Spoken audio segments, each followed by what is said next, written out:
키체 손목 고정장치가 미세하게 어긋나서 불편했다. 왼쪽 무릎 고정장치는 결합이 헐렁해졌는지 조금만 격렬하게 움직이면 어기적거리며 걷게 되었다. 오른쪽 어깨 골격 부분은 위로 살짝 떠 있는데 내가 억지로 당기면 동작이 어설퍼졌다.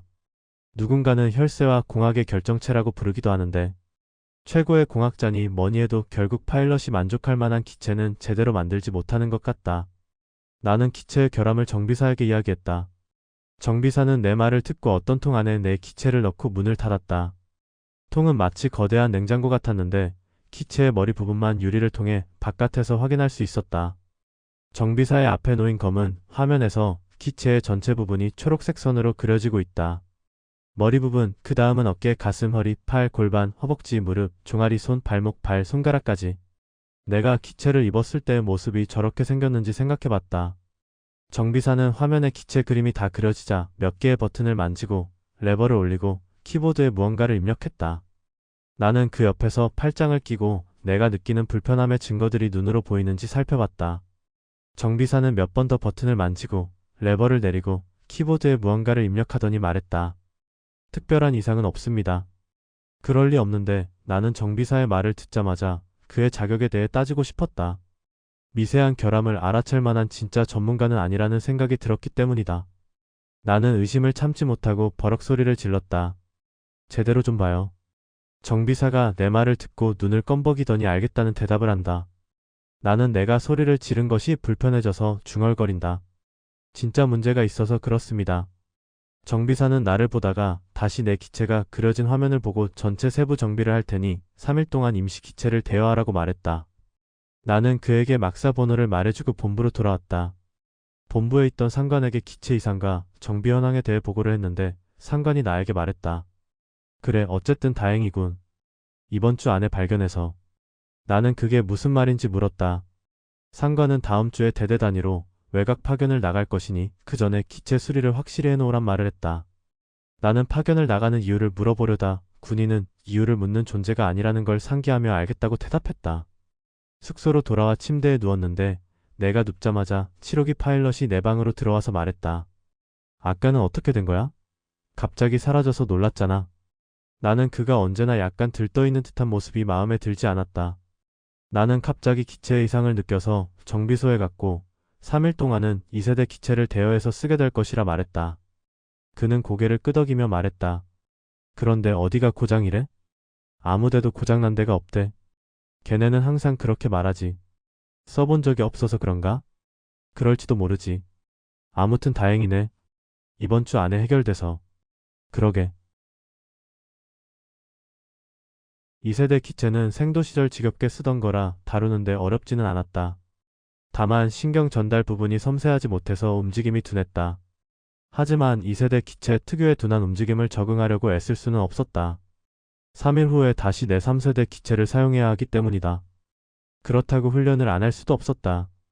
외곽 파견을 위해 환경 적응 훈련을 미리 해야 하기 때문이다. 그곳은 이곳과 다르다. 언제 어디서 예기치 못한 게 튀어나올지 모른다. 2세대 기체에 적응할 수도 없고 훈련을 하지 않을 수도 없었다. 2세대와 3세대 차이 안에는 내가 셀 수 없고 감당할 수 없는 수많은 것이 뭉쳐지고 연결되어 있는 듯하다. 나는 2세대와 3세대 중간에서 계속 망설였다.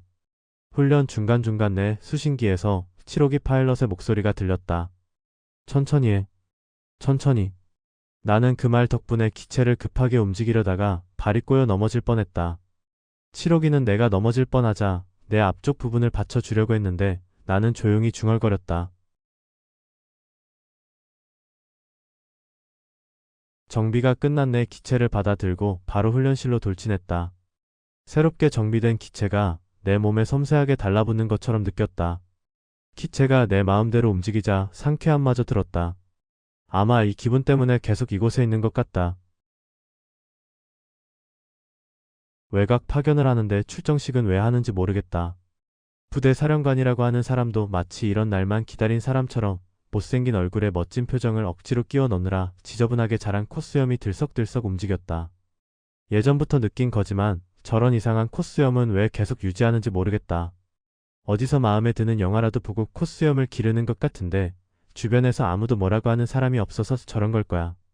혹시 사령관이 부관에게 자기 콧수염을 손가락으로 가리키며 이거 너무 좀 그런가? 라고 한다고 하더라도 부관은 그런 생각은 해본 적 없다는 어이없는 표정을 하고 말하겠지. 전혀 아닙니다. 그러면 사령관은 그 말에 자신감을 가지고 어딜 가든 자신의 콧수염을 자랑했을 거고 그런 사령관의 이상한 자신감에 다들 아무 말도 하지 않았을 것이다. 그러니까 사령관은 모든 것에 콧수염 같은 사고방식을 가지고 있는 것이다. 단 한 번만 자신의 모습을 어설프게 파악하고 그것을 근거로 모든 걸 확신한다. 사령관은 사실 겁을 먹고 있는 걸지도 모른다. 다른 사람이 자신을 우습게 보면 어떻게 하나 하고. 그런데 이런 경우를 생각해보면 이미 그 생각을 시작함과 동시에 가장 피할 수 없는 조롱을 받게 된다.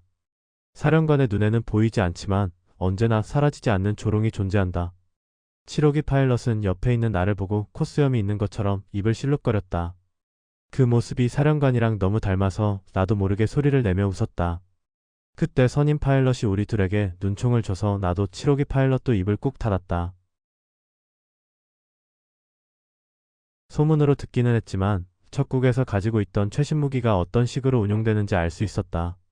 어떤 굉음과 함께 방금까지 내 옆에 있던 7호기가 순식간에 미세한 입자가 되어 사라졌다. 나는 그 순간 7호기가 처음부터 존재하지 않는 것처럼 느껴졌다. 다른 기체들은 7호기의 희생으로 안전하게 숨을 수 있었고 나 또한 간신히 안전해질 수 있었다. 나는 7호기 파일럿이 할 법한 유치한 대사를 중얼거리며 그의 명복을 빌었다.